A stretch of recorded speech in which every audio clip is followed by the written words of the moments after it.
Assalamualaikum warahmatullahi wabarakatuh. Selamat datang pada mata kuliah Ekologi Manusia dengan kode KPM 222 atau 320 yang diselenggarakan pada semester ganjil tahun ajaran 2020-2021. Pertemuan kali ini akan mengangkat isu krisis ekologi dan lingkungan kontemporer lokal. Saya Heru Purwandari. Pada pertemuan kali ini, kita akan memfokuskan pada isu krisis ekologi dan lingkungan pada skala lokal, yang mana pertemuan ini akan melengkapi pertemuan sebelumnya tentang isu yang sama pada aras global. Sehingga setelah mengikuti kuliah ini, mahasiswa akan mampu menjelaskan berbagai isu krisis ekologi dan lingkungan kontemporer, baik pada skala global maupun lokal. Berikut adalah sub pokok bahasan pertemuan kali ini, yaitu memahami krisis ekologi hutan, memahami kebakaran hutan, memahami penyebab kebakaran hutan, memahami krisis ekologi pesisir dan muara sungai, lalu memahami krisis kependudukan, dan memahami pencemaran lingkungan. Indonesia dikenal sebagai negara dengan hutan tropis yang sangat luas. Tahun 2020, tercatat hutan Indonesia mencapai 125 juta hektar dan ini merupakan posisi ketiga setelah Brazil. Lokasi hutan tropis Indonesia terletak hampir di setiap pulau besar, yaitu Sumatera, Jawa, Kalimantan, dan Sulawesi. Hal ini merupakan sebuah kemewahan, mengingat hutan memiliki fungsi ekologis yang besar sebagai penyerap karbon dioksida dan pelepas oksigen, di samping fungsi lain seperti pengatur keseimbangan energi dan pola tekanan udara di atmosfer, juga pengatur siklus air dan hidrologi. Sayangnya, hutan tersebut makin mengalami degradasi, baik sebagai efek dari penebangan ilegal maupun kegiatan industri. Deforestasi terbesar terjadi pada kurun waktu 1996 hingga 2000 dengan total 3,5 juta hektar. Hal ini berimplikasi pada peningkatan emisi gas rumah kaca, baik melalui proses dekomposisi maupun pembakaran. Kombinasi dengan emisi pada sektor lain menempatkan Indonesia pada posisi ketiga negara penyumbang emisi terbesar di dunia. Tentu Anda sering mendengar berita tentang hewan liar yang masuk ke permukiman ataupun lahan pertanian penduduk. Apa yang terjadi sesungguhnya? Situasi krisis ekologi hutan telah menimbulkan kekacauan. Manusia yang mengambil sumber daya hutan dengan semena-mena menyebabkan hewan kehilangan tempat tinggal dan juga makanan. Inilah yang menyebabkan hewan mencari makan ke areal di mana penduduk tinggal. Berikut adalah peta tutupan hutan dan lahan pada tahun 92 dan 98. Anda bisa melihat di sini bahwa warna hijau pada peta tahun 98 itu semakin pudar. Hal ini mengindikasikan jumlah hutan dan lahan pertanian semakin berkurang.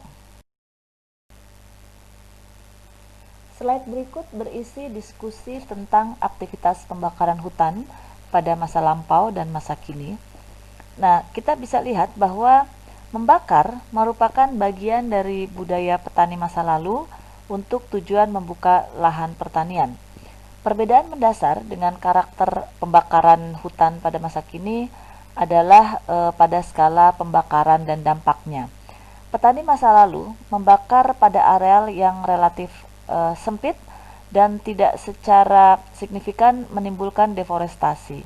Berbeda dengan pembakaran pada masa kini, di mana luasan lahan untuk keperluan industri sangat besar, sehingga dampak dari aktivitas land clearing itu juga menjadi signifikan. Lalu bagaimana hubungan antara musim di Indonesia? Kita lihat di sini bahwa pada bulan September sampai April Indonesia masuk musim penghujan. Ini dipengaruhi oleh adanya angin muson barat. Kebalikannya, pada bulan Mei dan Agustus, Indonesia mengalami musim kering, musim kemarau, yang disebabkan oleh adanya angin muson timur. Nah, fenomena El Nino itu juga menyebabkan durasi musim kemarau di Indonesia semakin panjang. Kita ingat bahwa tahun 97, 98 tercatat di Indonesia tahun ini merupakan tahun terpanjang kemarau. Mari kita perhatikan peta berikut. Di sini nampak bahwa daerah Kalimantan Utara dan juga Papua relatif hutan perbatasannya masih sangat luas. Berbeda dengan kondisi di Sumatera maupun Jawa. Di Sumatera, tekanan terhadap hutan sangat kuat terutama akibat masuknya perkebunan sawit. Demikian juga pada daerah Kalimantan Tengah maupun Kalimantan Timur. Sedangkan kita lihat di Indonesia, di Pulau Jawa hampir tidak ada wilayah yang bisa kita sebut sebagai hutan.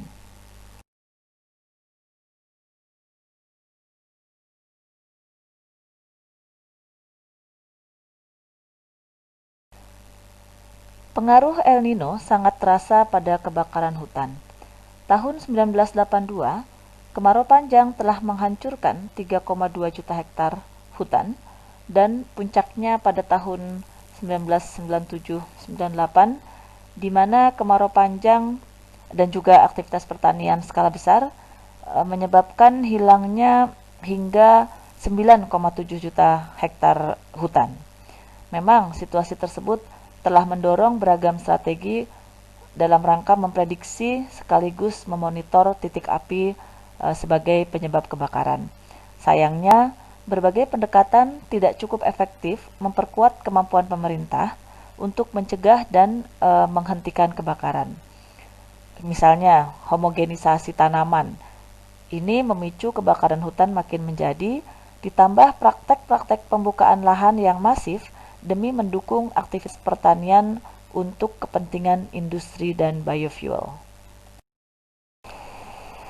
Di sini kita bisa melihat bahwa kebakaran hutan itu banyak terjadi di Pulau Sumatera, Pulau Kalimantan, dan Papua. Mengapa hal itu terjadi?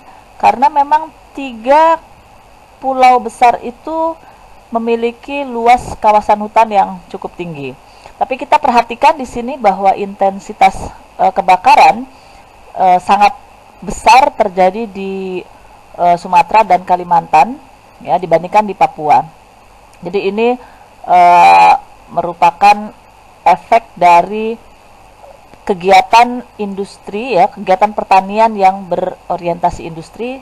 Salah satunya adalah tanaman hutan berubah menjadi tanaman perkebunan, yaitu sawit. Jika kita lihat dengan lebih detail, salah satu provinsi di Pulau Kalimantan, di sini kita lihat Provinsi Kalimantan Timur, lahan-lahan yang mengalami kebakaran itu jumlahnya sangat luas, ya, dengan intensitas lebih dari 80% terbakar, terutama di daerah-daerah dengan tanda merah di sini ya. Gambar berikut memperlihatkan proses penebangan pohon di hutan, terutama di lahan gambut ya.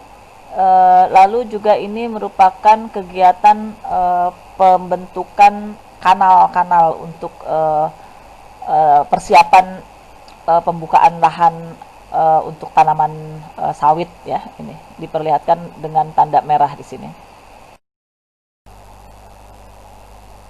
Mengingat luasnya kebakaran hutan dengan intensitas yang parah dan terjadi setiap tahun, bahkan saat tidak terjadi peristiwa El Nino sekalipun, maka kita perlu meninjau penyebab kebakaran hutan dari kacamata ekologi politik. Yang pertama, kita melihat dominasi konglomerat.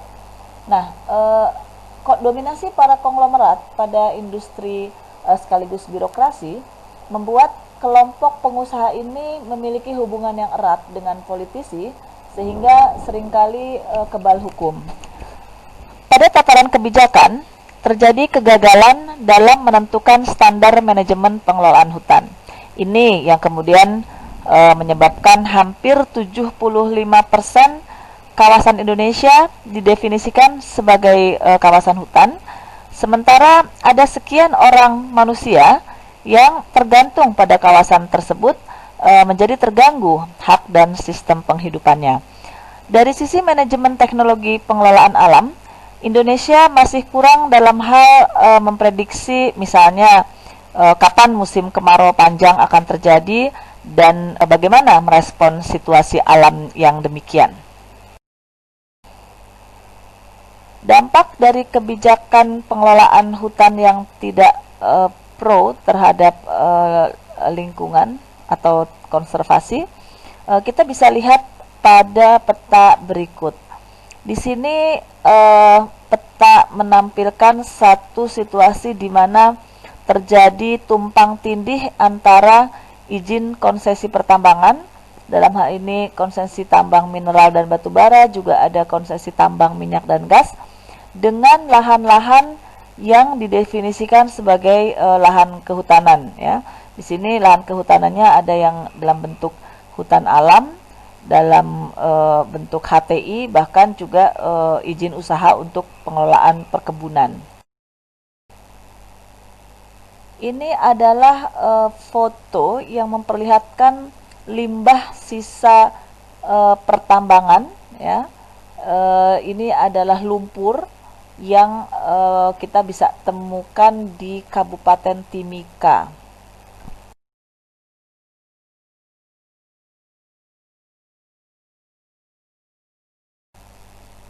Situasi ini adalah yang paling dekat dengan kita, saya rasa ya. Bagaimana pertanian yang tidak mempertimbangkan aspek konservasi di bagian hulu bisa menimbulkan krisis ekologi di hilir. Ini contoh bagaimana pertanian tanpa menggunakan teknologi terasering, ya, ini menyebabkan erosi pada tanah dan kemudian tanah menjadi tergerus dan sedimentasi meningkat, lalu banjir di daerah. Aliran air dari hulu tidak bisa langsung sampai pada muara, tetapi dia mengalami penyempitan, terutama di daerah-daerah dengan tingkat kepadatan penduduk yang tinggi. Mereka membangun permukiman pada daerah sepanjang sungai sehingga ini menghambat laju air di kawasan tersebut. Makin ke hilir, situasi semakin memprihatinkan. Kita bisa melihat perbedaan muara Sungai Cisadane pada masa awal dengan situasi pada gambar sebelah kanan. Pada gambar sebelah kiri atas kita bisa lihat bahwa muara Sungai Cisadane masih bisa berfungsi sebagai daerah resapan air, nampak dari lahan pertanian yang masih luas dan juga tegakan pohon di sini, ya. Namun kita lihat setelah perumahan mewah dibangun dan mengubah landscape pesisir, maka daerah resapan air menjadi hilang. Dan ini menyebabkan banjir di kawasan lain. Selain pembangunan kawasan permukiman yang tadi telah saya sebutkan, resapan air juga berkurang akibat timbunan sampah plastik yang menutup resapan air tanah. Ini sekaligus membunuh jasad renik yang berfungsi sebagai dekomposer ekosistem. Efeknya bisa dipastikan, selain banjir, juga akan muncul ancaman penyakit. Berikut adalah gambaran krisis ekologi alamiah yang diperparah oleh perilaku manusia. Peristiwa tsunami adalah peristiwa alam sebagai akibat pergerakan lempeng bumi. Sampai saat ini belum ada ahli yang bisa memprediksi kapan tsunami terjadi. Tapi jika kita telisik lebih jauh, tingkat kerusakan yang terjadi di daerah Aceh juga sebagai akibat dari manajemen pengelolaan lingkungan dan tata kota.